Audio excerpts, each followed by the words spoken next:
Up next on Inside Champ Car, a look back at the Daytona 14-hour and a look forward to Road America.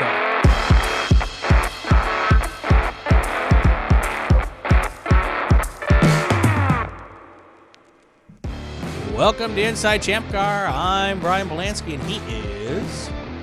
Billy Strong. Billy Strong. Coming up, we're going to recap a soggy Daytona 14-hour. We'll talk with John Hurley, the owner of the race-winning Danger Racing Group car. We will also preview this weekend's race at Road America. That's all coming up right now on Inside Champ Car. Hey, Bill. Hey, how's it going, Brian? I'm good. I'm surprised you're even upright. You've been burning the candle at all the ends.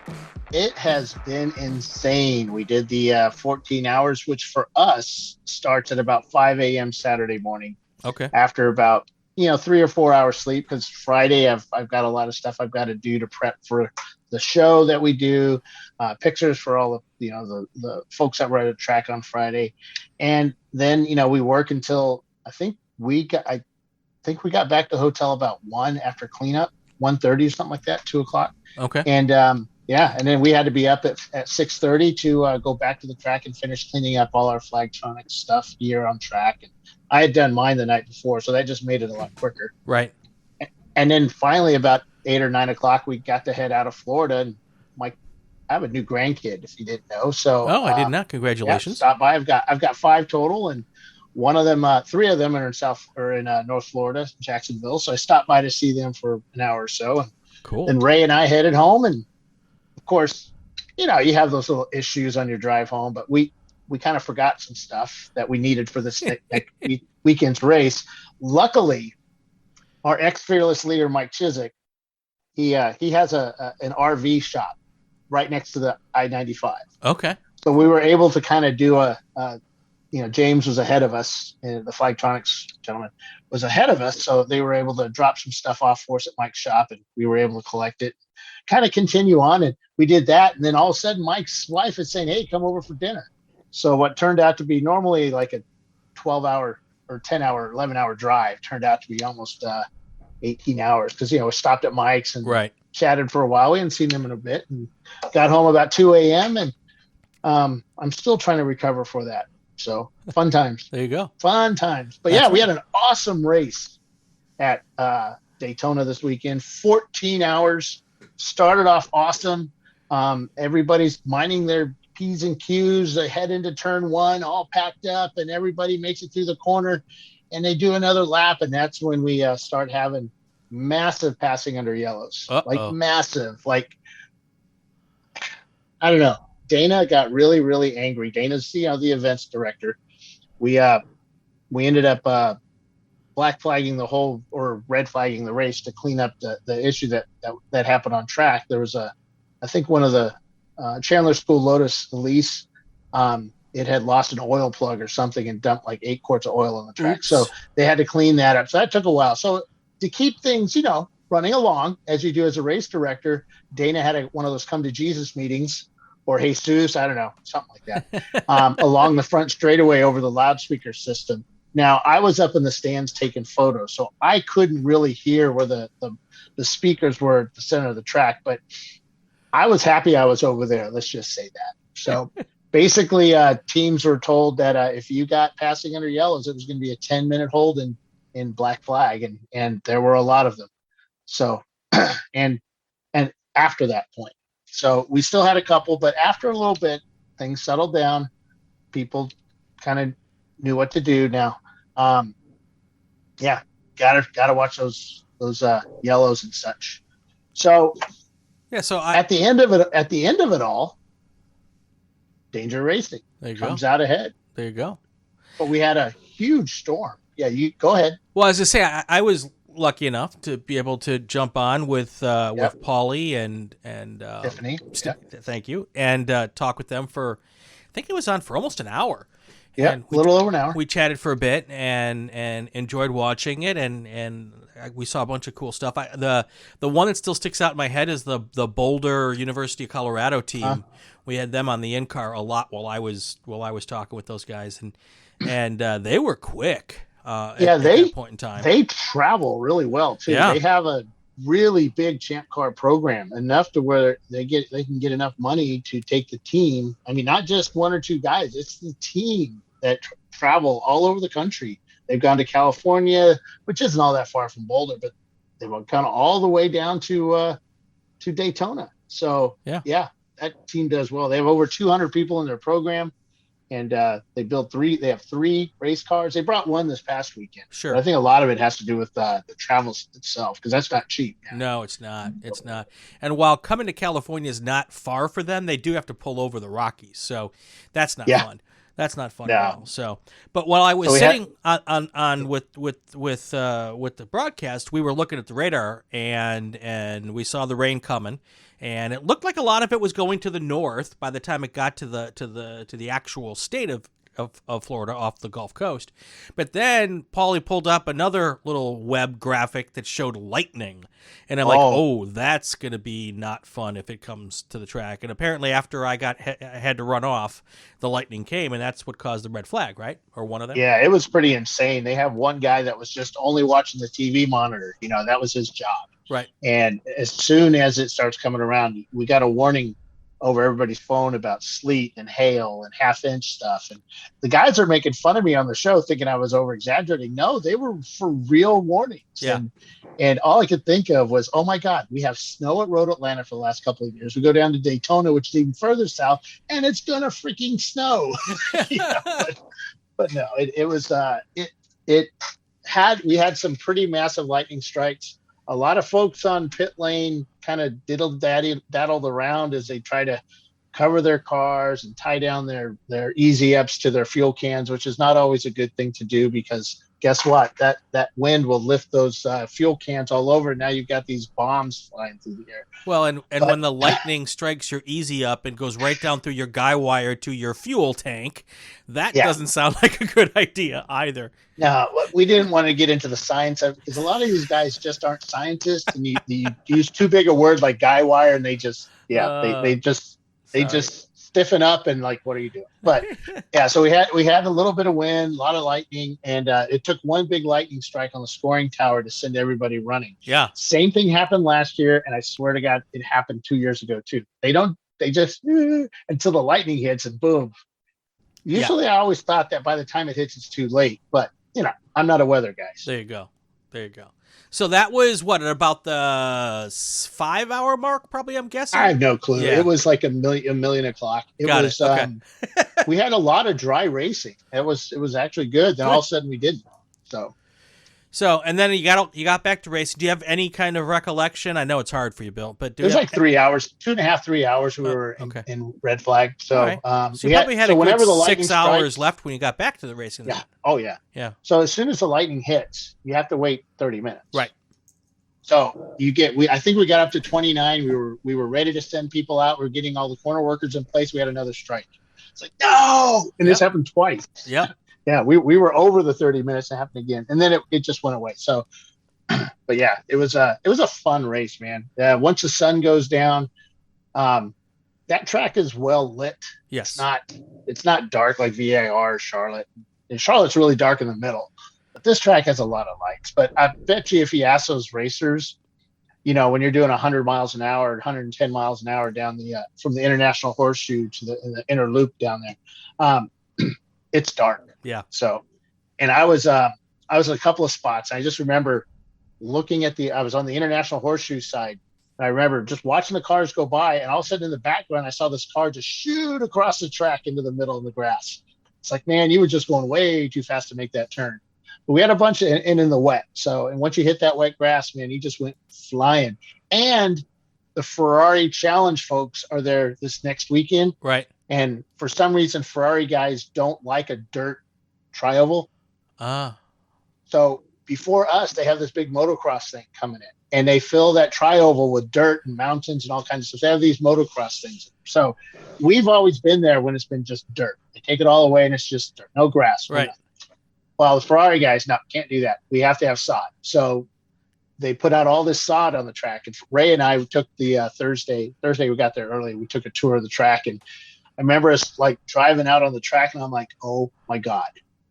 You could see the strips of the sod. if somebody gets off there sideways, I could just see this turning into a really expensive, not fun thing. But nobody, absolutely zero people went off into the grass. And I think because I think Dana might have warned them that they would have to pay for it. Well, in theory, going through the tri-oval, you really shouldn't get into the grass. In theory. We had 2 people do it last year. So, yeah, you would think that, but it happens. I mean, things you can't avoid. Something happens to your car. Sure. So, but yeah. So let's run through the first, couple rows of winners. So we had like 120, 130, 400 cars start this race. It was just a lot.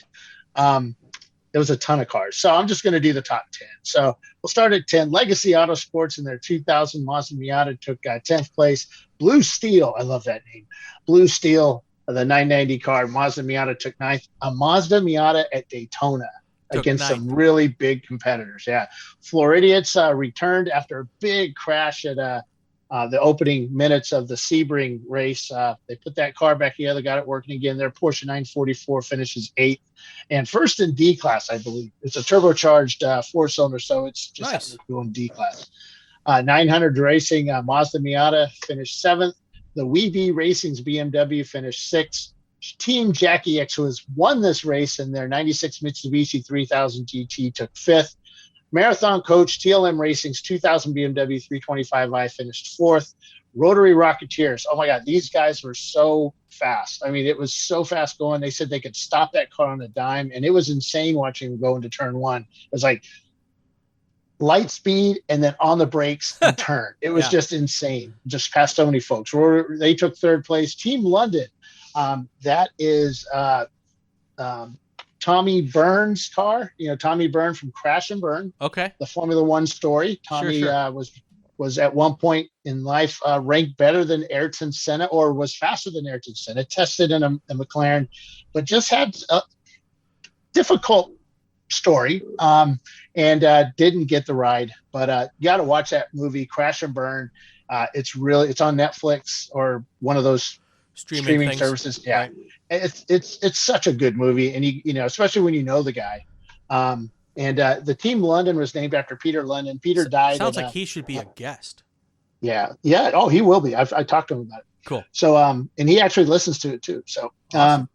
Peter London was a an instructor that passed away in a crash at Palm Beach International Raceway in 2019. So the team was in reference to him.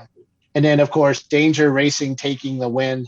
That was John Hurley, Chris Huggins, and Alex. Not Alex Albon. Different Alex. Yeah, we talk about him later. That's right. But yeah, it was just a heck of a race. Cool. It's good and bad and the ugly. Of course, everybody talks about that 79 Corvette. 100 miles an hour was their top speed. 10 miles an hour faster than everybody else. 207 was their time. I don't know if that was right. They had some serious issues with timing and scoring in their transponders early. Okay. So I don't know if that had something to do with it or what, but 207. Because that's a really freaking fast time. Yeah. Most everybody else was in the 215s to 220s. So, right. Yeah. So, interesting. But so good race, man. Yeah. You talk with the race winners. Should we catch up with them? You should do that. Yeah, let's catch up with the race winners. These are the good folks from Danger Racing right after the Daytona 14-hour. Down here with Danger Racing, winner of the 14 Hours of Daytona, sponsored by Alarm.com. John, this is your 400th win here at Daytona. Nice. Nah, you won eight wins with this car, you said? Or 4? No, with this car, 3. 3 wins with this car. Yeah, but it's been a while. Yeah. It's been a while. Yeah, we went through a lot of dead engines. We came here last year with the intent to try to do well and went about 10 laps and all the smoke came out. It was one of those deals where I was going into one, I'm like, I think I smell smoke. It's not me, somebody else. And then second lap, I'm like, that might be me. And then third lap, it blew up. So, we came here. I got a good crew. Some of the huge-ass guys. Everybody knows Chris Huggins from Pinky's Out. And We tried to execute, Mike Derby from iRacing. All our iRacing peeps are down here helping us out too on the. So your first crew chief? Well, Yeah. We'll leave John for a minute. Okay, sounds So good. what was that like, crew chiefing for a winning team? It's easy with these guys. I mean, they just get in the car and drive it fast. And Well, we know they're easy guys, but that's after the race. so speaking of easy, Chris, what was that like out there taking the checkered flag? After it dried out, it got a lot easier. When it was wet, it was not easy. That's the hardest I've had to drive in a long time. So with that BMW on your tail, the 840 I think it was, or 480 or something like that. 804. That's it. That's Tommy Burns' car. I have Formula. no idea who Tommy Burns is. Yeah, he's ex-Formula One guy. So Was that him in the car at the end? 'Cause I he don't was know. flying. That car was a rocket ship that last stint. They're calling times to me. I'm just trying to pace him. I was trying to get it where he didn't catch me before the end of the race, and I was close, and then he passed like 10 cars under yellow with like 5 minutes to go, but didn't matter in the end. yeah, I wasn't up there, so I didn't see that. But Electronics. They saw that. The all-seeing eye. Okay.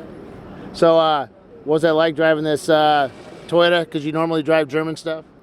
It's like a big Miata. So I've been on the podium in a Miata and a Lexus, so you got to get me out of the BMW bucket for All right, that's it. Okay, you are. All right, so who else? You were in the car too, right? Yep. And what's your name? I'm Alex Albert. Yeah, we know that. Yeah. And you're with Huge Ass normally, right? Yeah, yep. Got started in iRacing and then beat John a few times, and John hooked me up with some good people, and now we've been winning races at all the big tracks. Yeah, cool. So what was that like out here at Daytona on the banks compared to doing the iRacing? What's it like in real life? You don't. It feels very similar at speed, but when you're going 30 mile an hour behind Jackie, it feels like you're going to fall out of the window. So when you're going to speed, it feels flat, but man, at low speed, it's probably trickier to drive at low speed than it is at high speed. Yeah. And the paint's a little slick out there, and the rain was a little tough, but we got good drivers and a good crew and a good car, and pulled it off. Cool. All right, congrats, guys. That's a big win. It is. It means a lot. A long time, a lot of work on into this. All right, that's Sorry you couldn't be here, Roger. As I shut it off. All right. So they were making fun of Roger, who drives with them a lot, but wasn't able to make it this weekend. Cool.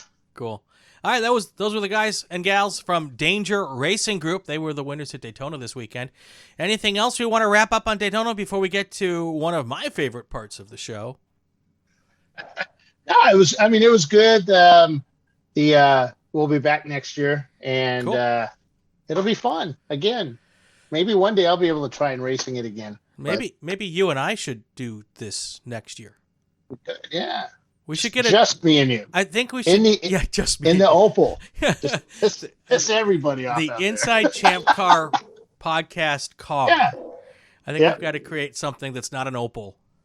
Because honestly, dude, I don't think I could get in the Opal, or I might be able to get in, but you'd need three shoehorns, a crane, and a come along to get me out. Well, you can't fit in the MR2, so we have a Celica here, or Celica. A Celica. We have a Celica we could cage up. We'd have to find an engine for it, but there's LSs all over the place. Exactly. Cool. All right, guess what time it is? Is it tech time? It might be.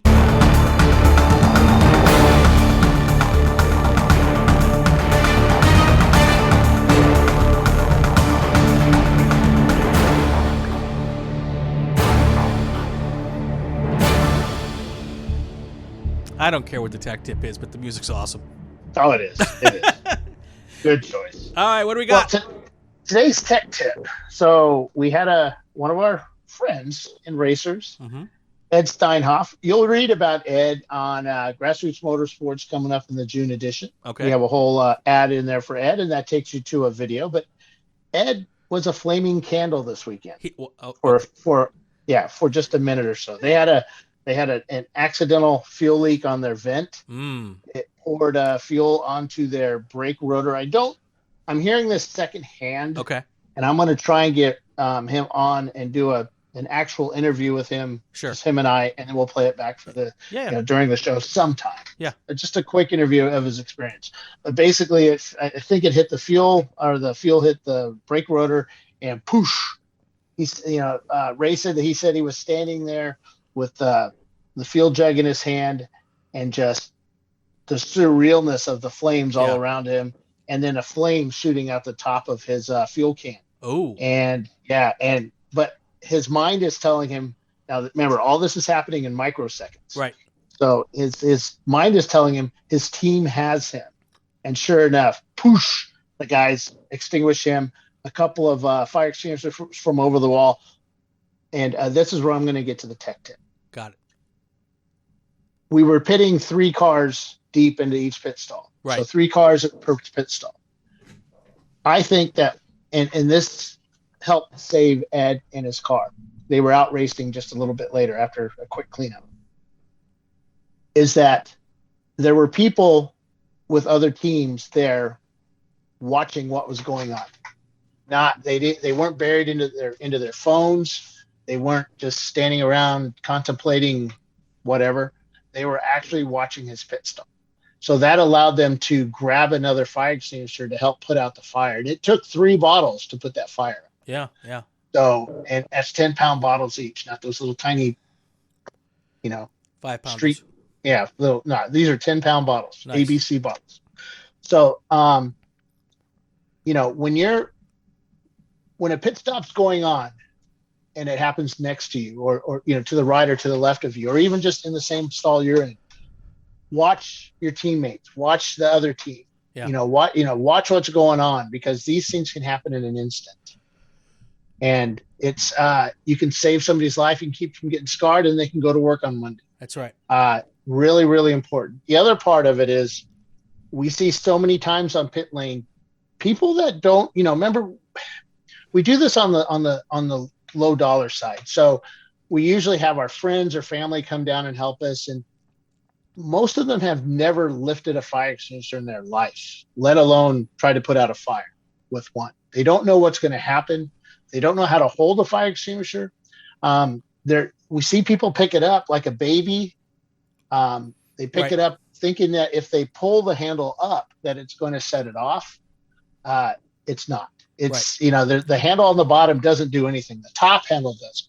So do your teams have to provide a pit lane extinguisher? Is that part of your subs? Yes, teams have to do a 10-pound ABC fire bottle.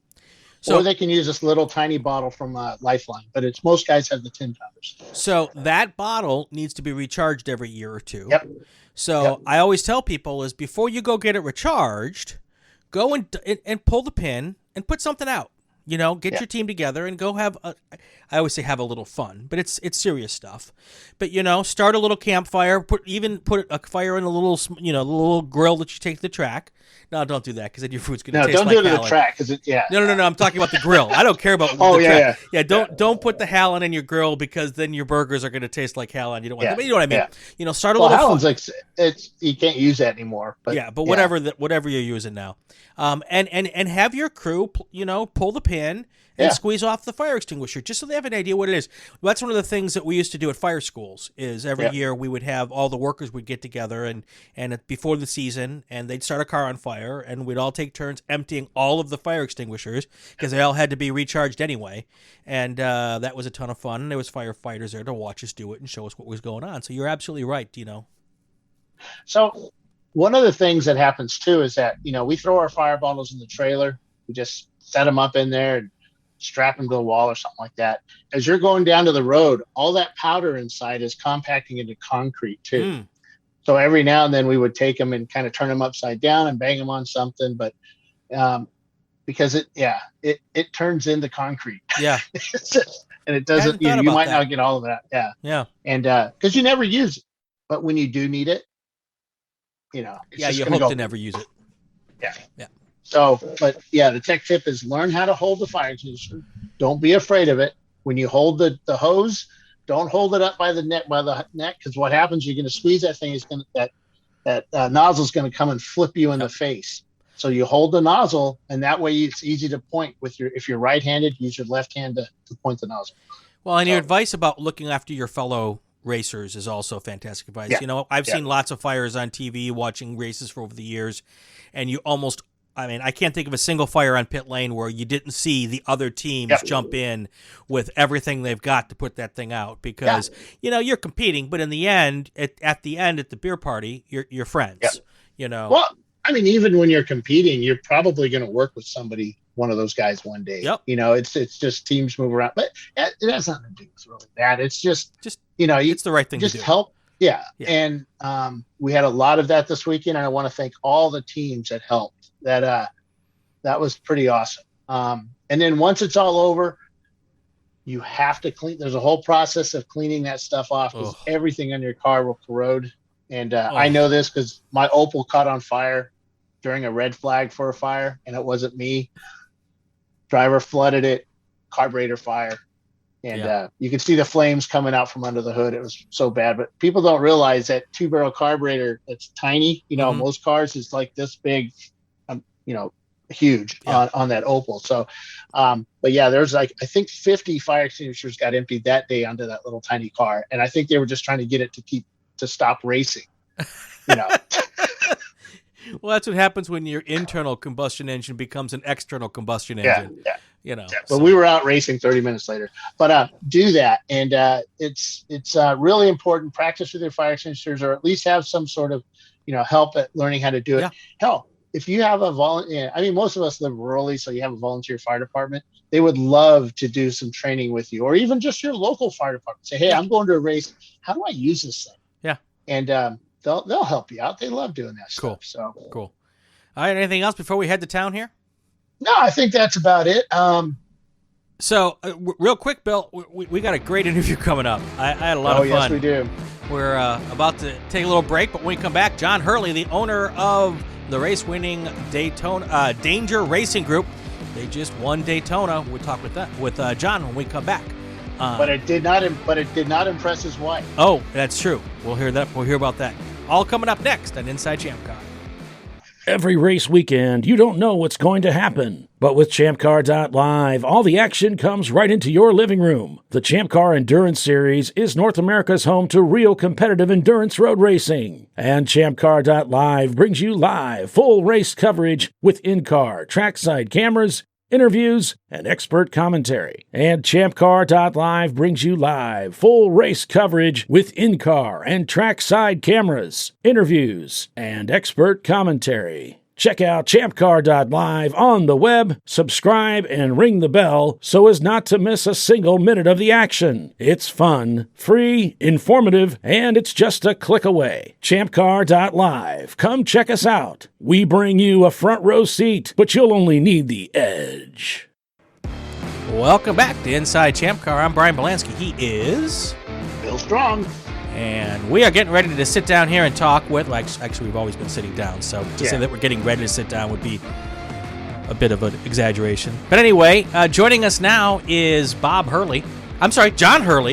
Bob Hurley was a basketball player, wasn't he? He was, yeah. Well, that's what I made that mistake for. I apologize ahead of time. John Hurley, he is the owner of the Danger Racing Group, and they won at Daytona this weekend. How you doing? I'm doing good. How about you guys? Pretty good, John. We're doing good. Not as good as you, though. That's true. That's true. Yeah, I'm still coming down from the shock, so to speak. So a little about Danger Racing. Danger Racing, they actually won the Daytona 14-hour this past weekend in their little Lexus SC300. That's cool. Chris Huggins and Alex. I just had his name. Albert. That's it. Alex. And your dad was with you too. I did not know that was your father. Yeah, we look a lot alike, right? Well, he looks a lot younger. Well played, Bill. Very well played. Yeah. Well done. There you go. That's pretty cool. Seriously, that's pretty cool. Your dad can show up with you and work with you and see you win at Daytona, because he's going back home and just telling everybody. Because he's a helicopter pilot too, right? Because you're a helicopter pilot. He's a fighter pilot. No. He was a Navy guy. Oh, I'm thinking of Derek. You're thinking Derek, yeah. God, why am I thinking of Derek? Why do I even do that? Because you miss him so much. That's why. So, Before we get deep into Daytona, I always like to go to the backstory, and Oh yes, Bill runs all the way to the I finish just line. run right up front. And I like to start up talking about practice and qualifying. So before we get to the race, tell us a little bit about how you got involved in racing in the first place. Take us back to that first whole experience for you. We had I'll be honest, we were, there was a bunch of us in Iraq in 2009 on the deployment, Army aviator, and a bunch of other Army aviators. And we were kind of spitballing, hey, what we're going to do when we get home. And everybody was going to take their deployment money and buy something fancy, right? And when we got home, finally, we had said something about, going on the track with whatever very expensive car that we were to buy, right? Right. The reality is, once you get home, your wives all tell you, hey, you can't buy those things if you want. So it's the same whether you're in the Army or not, by the way. That's right. That's right. And so then at the time, I got together with some good friends, some good coworkers, and I kind of pitched the idea to them that we, at the time we were looking at lemons. We had just heard about ChampCar at the time, ChampCar. It says on my little cheat sheet here that was back in 2013. Yeah. What was? How did you get to that first race? What was that first car? That first car was a MR2. Oh, so that's how you and Bill are connected. That's right. Oh, boy. Well, the funny story about that was they were having, I wouldn't say issues. They were having issues with it. So Troy and I walked over there and we talked to them and said, you might, I think they were going through tech, weren't you? I think. We met. So the way I remember it, and my memory is better than yours. Yeah, probably. Is we came to a race before the car was ready, and we met you and Troy, I believe. Right. I believe it was South Course race. Yep. And of course, because another, I mean, you probably saw my buddy's wife and were very interested in talking to us at the time, but probably forgot about us, and we didn't show back up another year and a half with a car that was not quite ready, but ready enough. Yes, you're right. And that was a VIR North race. So I don't think it was that same year. In fact, I think it was another year beyond that. But yeah, because you guys had the V6 when you raced on the South Course a couple years later. Later on. Yeah. Yeah, that's when it was just all bros on the team. Yeah. So that's the way we started that up. It says here you bought a sort of stolen MR2. Now, is that a story I can ask you about, or is that going to be something that we need to leave in the lore? Well, no. I mean, it was one of those deals. We saw one on Craigslist. We went and looked at it. It looked like it had been broken into. We assumed by somebody else, but we never got, hey, I'm going to send you the title in the mail, and we never got the title kind of deal. So that's what I said. That's what I mean by sort of stolen. Got it. I'm pretty sure it was stolen. And that's one of those where you don't call the DMV and say, hey, I got this car. I'm trying to get the title, right? That's right. It was going to be a race car. So there you go. So that was an MR2, and what was the first year or two like with that car? Because I know that those can be a handful. And it was not good. We didn't really know what we were doing, of course, and we were just kind of trying to get on track, and we didn't really prep very well. And our first race was VI North. It was a rain race. I'd never been on the track in a car. AW11's been known for being very forefront biased. And so we did three probably. It was raining pretty good. It's VI North, right? So it's old surface probably too, I think. So it's pretty slick out there. And brakes on turn one. I touched it. I think I even thought about braking, and they locked up. And I ran out of talent right there and then, just kind of just straight off into the grass. So when John says it was raining a little bit or whatever, it was a torrential downpour for half the day. It was it rivaled the Sebring race, Sebring race storm. That's how bad it was. Okay. We took the lead of the race, which we had never really done that. because other people did not have proper windshield defrosters on their cars, and they're sitting there with sticks and rags and stuff trying to wipe off their windows. Yeah. And, Nice. But it was so much water on the track, and it And didn't matter what, John. Yeah. Luckily, I didn't get stuck. I got back on the track, immediately went back around, and back on, did another lap, and same point. I'm like, I'm going to hit the brakes lighter this time. And the same thing happened, literally went right off.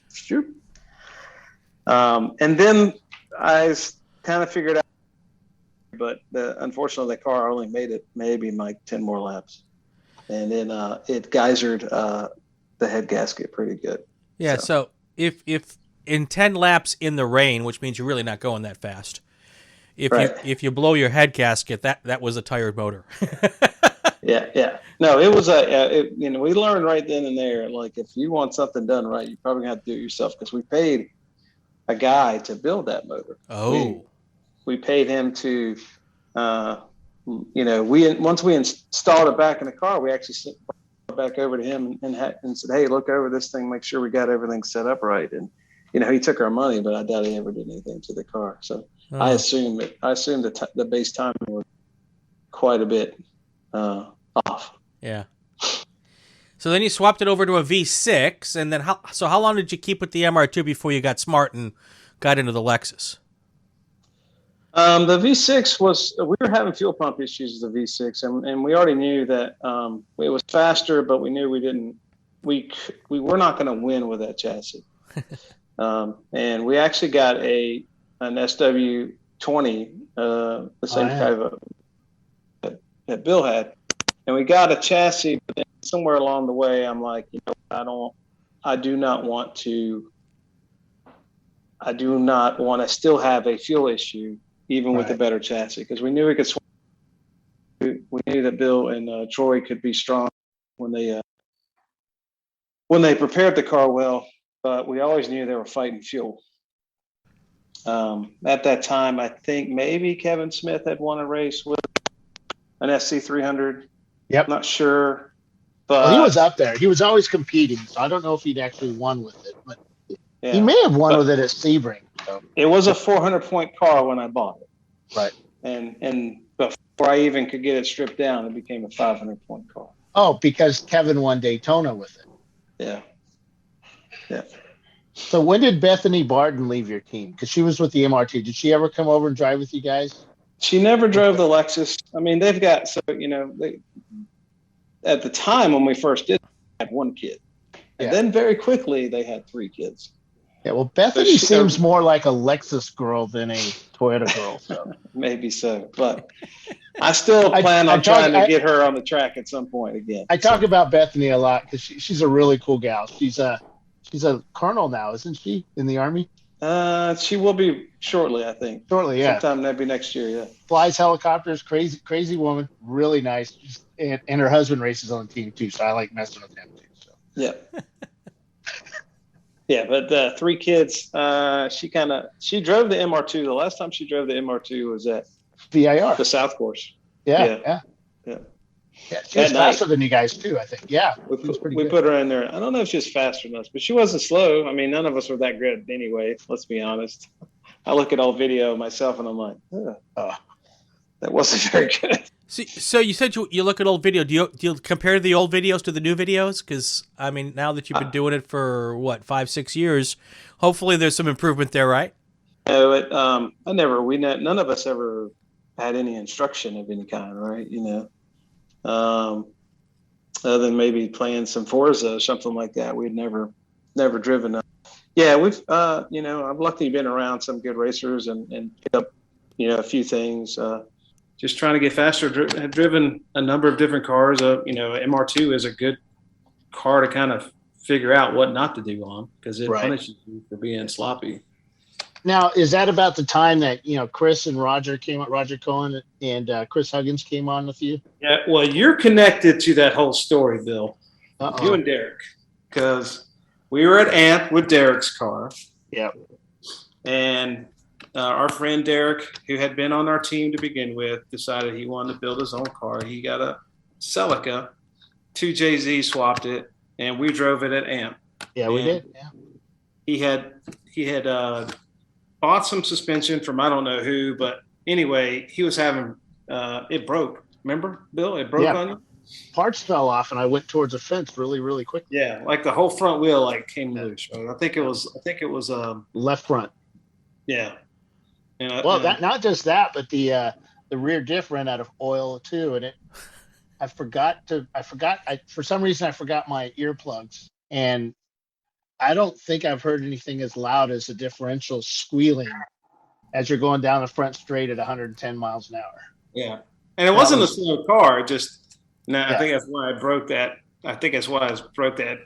Kind of Chinesium suspension pieces he bought. I don't know. Yeah. But so you broke that, and then you pulled into the pits, and then you ran over a bunch of people. Oh, was that theirs? Where they ran the cords back and forth because the way that AMP pit is, right? And somebody told you to stop, and you just happened to stop in front of Chris Huggins's trailer. Right. So we all run down there, and I didn't know Chris. And if you've ever, people that haven't met Chris Huggins, he's pretty a man of few words. Man of few words, man of few looks, right? Yeah. Can you help us? And because we're right by your trailer, and their car had already, I think they were having defroster issues in their car that day because it was raining. It was another rainy day. And that's how I met Chris that day, helping us get that suspension figured out. We still broke that car. I think the other side broke the next day with me. Yes, it did. Yep.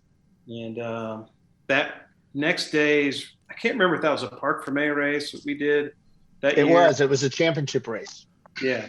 But Roger won that race. Yep. And I had, since I'd already bought the Lexus at that point, I had been on some Lexus forums, and Roger was on there. And so I had already said, hey, I'll be there at the race. I'll meet you at some point or whatever. And then they won the race, and I came up there, and that's how I met Roger. No, it wasn't a Park for May. It was two races because the following year was Park for May, and that's the one that Randy Popes was driving with Troy, and they won the championship. Okay, yeah, I wasn't sure. I know he won the race that day. I don't remember. Yeah.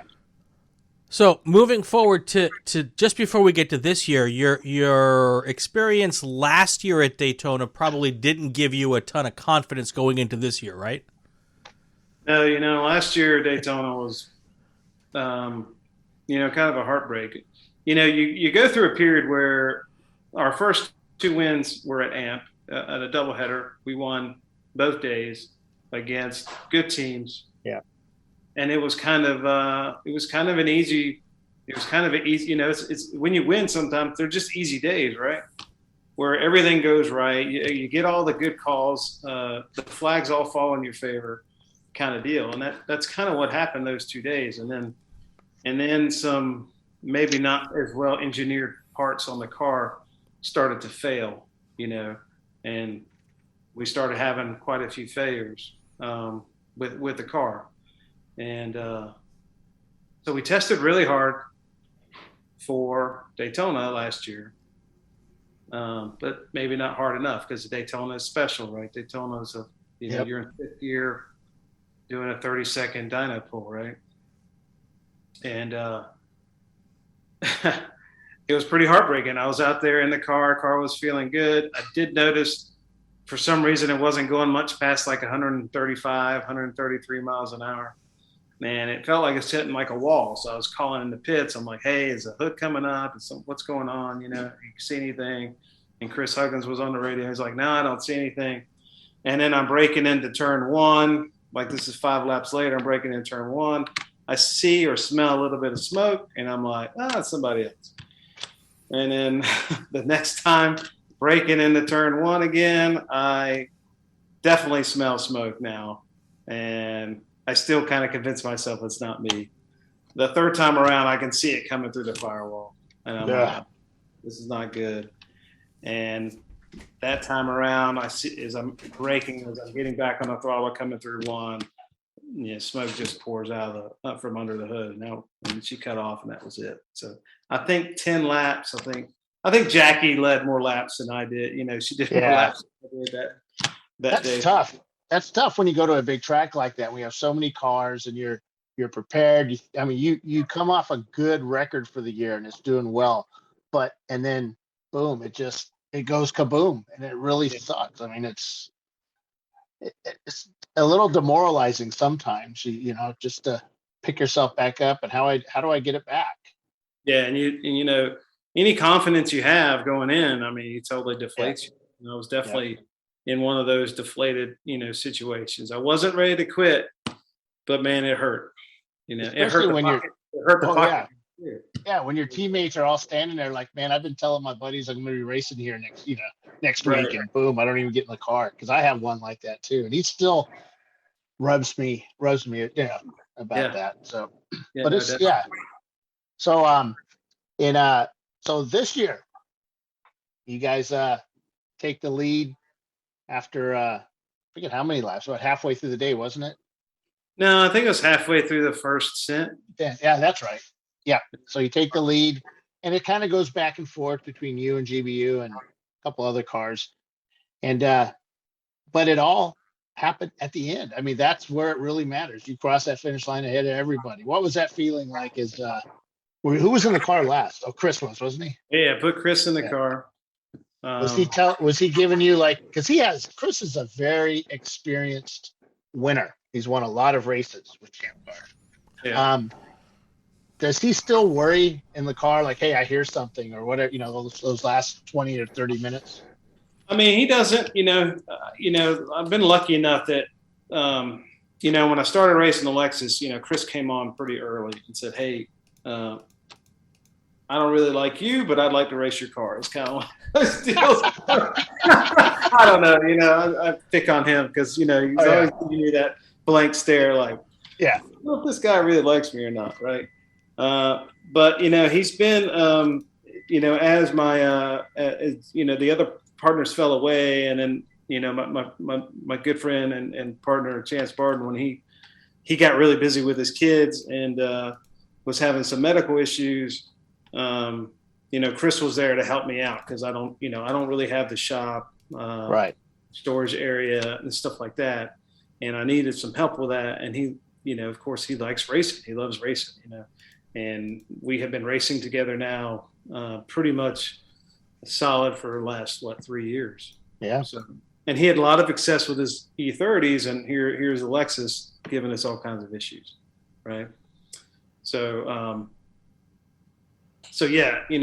so I've got plenty of trust in him in the car. He knows how to finish a race. He knows he's not going to push the car just to get the lap time out of it, to get the FTD goal if it's not necessary.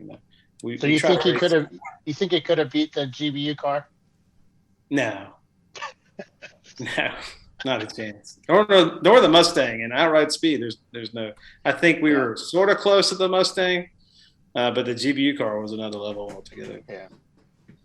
I don't know if that 2:07 was a true time. I don't know. I think it was a little weird, but it's what it says, and that's the official time. So. But on the banking, I mean, he was gone. I mean, he passed me near the bus stop, and I'd be at start finish, and he's going through one. He's Brian. GBU is the Bill Riley Corvette. Okay, gotcha. Yeah. So it was a fun race. Was that rain? I mean, your car handled. Does it have ABS? Does that rain? You guys are still doing really, really well in the rain. Yeah. Well, we actually made the car really good in the dry, and I think we compromised it a little bit in the rain. It was definitely the back end was wanting to come around quite a bit in the rain. It was a challenge. We made some back hauls with rain tires too. We tried some tires off of a track car I have, an E46 track car, and I think they were heat cycled out because they were like ice skates out there. And So, do you think your MR2 experience helped you a little bit with the, with the tail happiness of that car, being able to pull it back in? Yeah, I mean, the MR2 would have been better. It would have had more grip. The Lexus is like driving a big Miata, but we didn't have much grip. I think I sacrificed. We kind of set the car up to go fast on the banking, right? And that affected us when it was raining. So we're going to have to go back and figure that one out. So when you got home, was your wife really excited about being married to a winner now? No, I don't think so at all. I'm like, She's like, I think she said go mow the grass. that's a really odd way to ask that question, Bill. Well, we've been friends a long time. There's a lot of we have been friends a while. Yeah. Yes, frenemies, right? Yeah. Oh yeah. There you go. No, Bill and Troy. You know, it's funny that those two helped out quite a bit at the beginning of this whole journey. You know, and to me, like Bill, Troy, Roger, Chris. You know, Doc before he passed away, and you know, it's a big family that we have going on here. You know, that's important to me. Everybody that's at the track has become family to me. You know, in fact, I'm wearing my Brew Crew shirt right now. There you Is you know, Doc last year, he may have told everybody this, but he said, "Hey, I'm picking you guys to win Daytona." And then we failed him pretty badly. Well, he made up for it. I mean, it just took a little. He didn't tell you when. That's true. Yeah, right. That you're going to win. But, you know, the win is definitely in his memory because we all miss him very much. Oh yeah, yes we do. Yeah. So what's your plan? What? Oh, did you have something there, Brian? I was just going to say, I didn't get a chance to get to know Doc, but I've heard that comment from a lot of different people. So I'm a lot of older women, right? Like wheelchair ladies, walkers. It's not the crowd I run with, Bill. You might know more about that than I would. Well, you know, that was Doc's crowd. There you go. We always have a PBR in the cooler for Doc. Very nice, very nice. So what's your plan for the rest of the year? So you know, Chris Huggins and I, we you know, we kind of have a plan. We're going to go to CMP. I think we're bringing like all the cars because we're going to use it as shakedown for the 24 for his cars, and then see. You know, last year we did have some.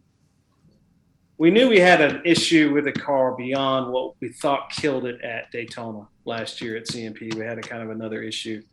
And we figured that out, obviously, here for Daytona. So we're going to go back down there. The car was pretty fast down there. It'll be a good battle against E30s. I don't know if we'll have anything if Grant comes up there, but we'd love it if he did. So no Ozarks for us. So CMP, then the 24. Then I don't know. We'll see. We'll have to see. There you go. Cool. Well, congratulations. It sounds like you guys had a little bit of an eventful thing, and the rain was good, but in the end, you made it to victory lane, and that's all that's important, right? Yeah, I mean, I was pretty stoked when everybody got to drive. Yes, you know, that's always a good thing. Everybody got to drive, so the fact that we were still in the lead when we got the red flag, you know, I was trying not to be too concerned about it, but you know, obviously. You know, once you're kind of in the lead, you want to try to stay in the lead. And I tell you, Rotary Rocketeers, that E34, they were coming. Yeah, they were pushing, and I didn't want to push. I was good with not pushing anymore. You know. Yeah, Chris had said, "Oh, I didn't send you the interview, did I, Brian?" Yes, you did. Oh, okay. I've just been really busy, but But yeah, so I mean, the driver for the Team London car said he was trying everything to get you, and Chris even said he was trying to stay ahead of him to a certain amount. I mean, not full away, but at least stay there. It was hard, especially in traffic. Maintain the gap, and we were relaying that we had a guy named Michael Derby who's huge ass part of the Alex Albert huge ass. Those are guys that do our iRacing. He was giving out lap times, and the times were kind of going. They were edging back and forth. You know, where you caught the traffic at, where when it started raining again heavily. You know, I think it affected us more than it did maybe them and the E34, and then it dried out. That would help us out a little bit. Well, they came into a bunch of traffic. You pretty much had a clear track, but we still had like 70 cars on track, so it was pretty insane. Yeah, and when I was out there, we first started after the red flag. I mean, if you got behind 3 cars, you just had to go for it because you couldn't see anything in front of you. Right. So you kind of had to pick a spot to go through and just go for it, kind of deal. Within reason. Obviously, we were leading, so my go for it willingness was a little bit lower than probably would normally be, but it was intense. And yeah, Alex Albert, he did an amazing job during his stint. And then Chris brought it home, and those last couple of laps, if anybody looked at the timing, I mean, he was going pretty slow. I mean, really, he was managing that gap and allowing it to get slower as long as he kept. I think we had a lap ahead. Yeah. Yep. So, all right. That's the way to do it, right? Yep. Try to win as slow as you can, kind of deal. And that's what we were doing. I don't know. I've only won once, and I was trying to go as fast as I could. So. Well, you don't have to win by anything other than just the teeniest of margins. So, it's a win's a win, whether you do it by a lap or. It's a lot less stressful when there's a gap. This is true. This is true. From the owner perspective, and even when it was all said and done, I think I was still kind of, you're kind of in shell shock. We went down there with the intent to do well. But I didn't have an intent to go down there and win the whole thing. Right. I thought we could be somewhere in the top 5, but maybe not win it if the car held together. So are they going to talk about you in the Army Times? I very much doubt that. It's good stuff. MWR loves that kind of stuff. Yeah. There you go. Anything else? Go ahead. No, hey, just to finish up, obviously, I want to thank, if we can, I thank ChampCar for the opportunity, Daytona track, all the track workers, tech guys that get no love and work, super long hours, the additional competitors, RVA Graphics and Wraps, obviously, Tire Rack, who am I forgetting, Bill? You're supposed to help me out with this. We had Cooper tires on the car. They're excellent. They're excellent tires. The tires that we put on were not Cooper tires. That were horrible. Our G-Lock brakes went the whole way. Thanks to the Huggins family for allowing me to take over their shop, working on this car and getting it ready. Obviously, thank you to my wife and family who put up with me being gone a lot, working on the car during the week and on the weekends. Cool. Well, we look forward to having you on again. That'll mean more success. Although people don't have to have success to be on the podcast, but these post race. Well, Bill's a perfect example of that. These post race interviews, they always go really well. And congratulations on that, and good luck on the rest of your season. Yeah, I'm enjoying the podcast. Thanks for doing them. Because I like the bench racing. I like to hear the stories that you don't hear. And more of it is better in my opinion. So thank you. Keep them coming. Cool. Well, we will keep trying to deliver a good one every week. So, all right, that's going to do it right now. When we come back after this short break, we're going to talk about what's coming up next. That would be my home track, Road America. That's up next on Inside ChampCar on the Racing Wire Podcast Network. Inside ChampCar is a podcast that takes a deep dive into all things going on with the ChampCar Endurance Series. Hosted by veteran journalist, radio host, and racer Brian Bielanski and ChampCar's very own Bill Strong, we talk to drivers, team bosses, tech gurus, and series supporters. Episodes air every week in time for you to listen on your way to the track. Inside ChampCar is on the Racing Wire Podcast Network, found on Apple, Spotify, Google, and most popular podcasting apps. Welcome back to Inside ChampCar. He's Bill Strong. I'm Brian Bielanski.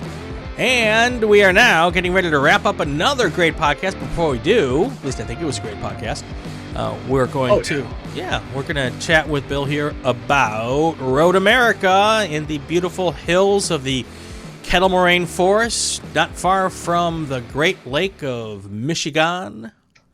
I don't know, man. I can never pronounce any of the town names or the lake names. Sheboygan. Yeah. And my favorite one, which is called Oconomowoc, but those of us who live there, we like to joke and call it Akanakamowok. Akanaka. Yes. That's and then, you just go down there, make a left, make a right. Everything's on a grid pattern too, so it's really great, easy to get around, which makes it nice up there. Yeah. So I head out bright and early tomorrow morning. I should be up to Chicago by the early afternoon. Find a hotel. Thursday morning, head out again. And I should arrive around noon. Set up because I didn't have time to charge all the gear. Right. We're doing a live show, so charge all my gear and also the Flagtronic stuff. I got to set that up and get that all charged up so that all our staff rolls in Thursday afternoon and we're ready to go Friday morning. So lots of work to do before the event. And for those who might think we're in some sort of time warp continuum, all that what Bill just said is recorded on Tuesday, even though this is first going to go out on Thursday. Oh, yes. So when he says I'm going out tomorrow, he actually means he's going out yesterday. I'm late. Yes, we've gone forward in time and back in time in the course of 4.5 minutes. Pretty much. Yeah. So if you're going to Road America, I say Road Atlanta all the time for some reason, but Road America, please be certain to download the supplementals. There is a link called the Road America Speed Waiver that you have to go to and sign. I saw that. That speed waiver gets you into the track. Super duper duper important. Please fill that out. Use your phone because you need to take a picture of your face and show it to the young lady at the registration, the Road America registrar. And when I do that, I send the lady at the track my a $20 bill so that when she sees my face, she doesn't laugh. You can't use one of those 1980 pictures. Me and my Dusty Rose tuxedo from prom. I can't use that picture. No, I don't know who that is. It's a color, Dusty Rose. Oh, Dusty Rose. Okay, so it was like a guitar player from the Miami Vice edition. Oh, yes. Okay. That's how hip I was. Yeah.